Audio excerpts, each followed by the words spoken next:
Cabinet मंत्री प्रेमचंद अग्रवाल के इस्तीफे का वीडियो भी अब आ गया है। प्रेमचंद अग्रवाल अपनी टीम के साथ मुख्यमंत्री आवास पहुंचे। देहरादून में मुख्यमंत्री बैठे हुए उनका इंतजार कर रहे थे, यानी पहले से ही बता दिया गया था, मुलाकात का टाइम फिक्स था। और प्रेमचंद अग्रवाल सधे हुए कदमों से भावुक होकर मुख्यमंत्री के पास पहुंचे, उनके सामने कुर्सी पर बैठे। चेहरे पर उदासी, मायूसी, खामोशी सब कुछ दिख रही थी। मंत्री पद छोड़ने का मोह दिख रहा था। मंत्री पद छोड़ने को लेकर जो व्याकुलता उनके मन में थी वो दिख रही थी। मुख्यमंत्री भी कुछ उदास नजर आ रहे थे, लेकिन ये तो होना ही था क्योंकि दबाव बहुत ज़्यादा था, सवाल बहुत ज़्यादा थे और मामला भी बेहद गंभीर था। प्रेमचंद अग्रवाल ने फिर अपना इस्तीफा मुख्यमंत्री को सौंपा। मुख्यमंत्री ने इसे स्वीकार किया और प्रेमचंद अग्रवाल की विदाई इस तरह कैबिनेट से हो गई। तो ये कैबिनेट मंत्री पद से प्रेमचंद अग्रवाल की छुट्टी का पूरा सबूत है। मेरी इच्छा है मेरा प्रदेश आगे बढ़े।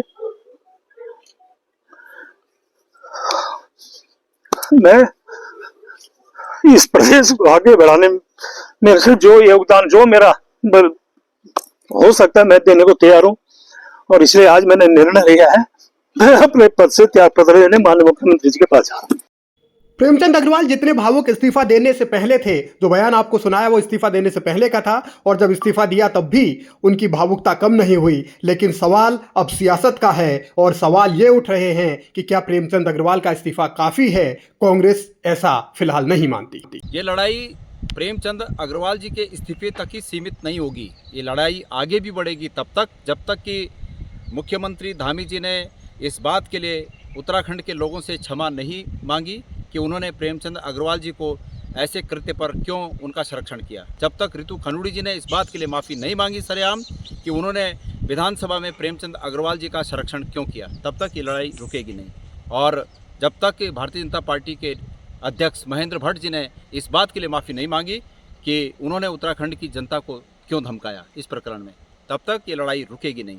और अब इस्तीफ़ा हुआ है तो इस्तीफ़ा इतने दिनों बाद इसलिए हुआ कि उत्तराखंड के सम्मान की रक्षा के लिए जो शौर्य लोगों ने सामने आकर दिखाया, उस शौर्य के सामने आज भारतीय जनता पार्टी को घुटने टेकने पड़े हैं। लेकिन पुनः एक बार कहना चाहूँगा कि ये लड़ाई तब तक अधूरी है, तब तक ये लड़ाई अधूरी रहेगी जब तक कि ये तीनों लोग सरेआम माफ़ी न मांगे उत्तराखंड की जनता से।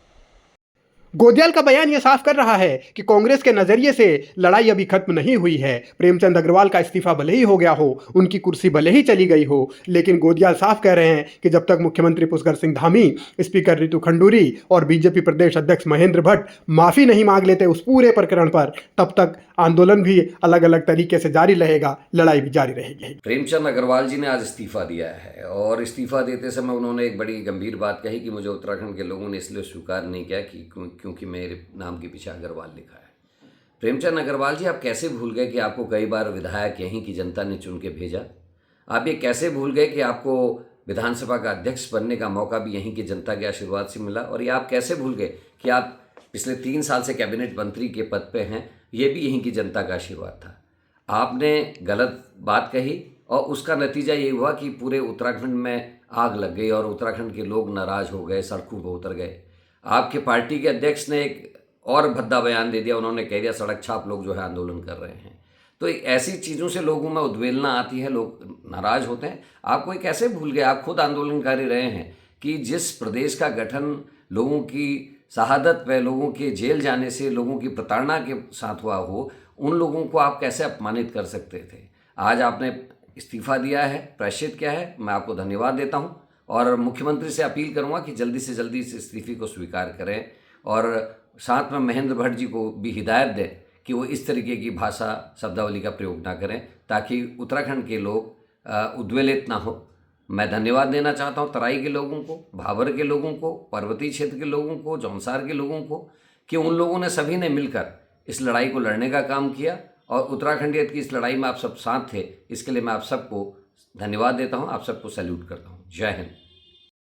मार्च का महीना उत्तराखंड की राजनीति में कुछ अलग ही रंग दिखाता है। याद कीजिए 2016 जब 16 से 18 मार्च के बीच उत्तराखंड में हरीश रावत सरकार के खिलाफ बगावत हुई और अब 16 मार्च 2025 को प्रेमचंद अग्रवाल का इस्तीफा। तो मार्च और उत्तराखंड की राजनीति का क्या कनेक्शन है, ये भी दिलचस्प है। और वैसे ये भी दिलचस्प है कि मार्च के महीने में ही अमूमन उत्तराखंड में नई सरकार की शपथ होती है। तो उठापटक वाला मार्च का ये महीना एक बार फिर उठापटक वाला साबित हुआ है।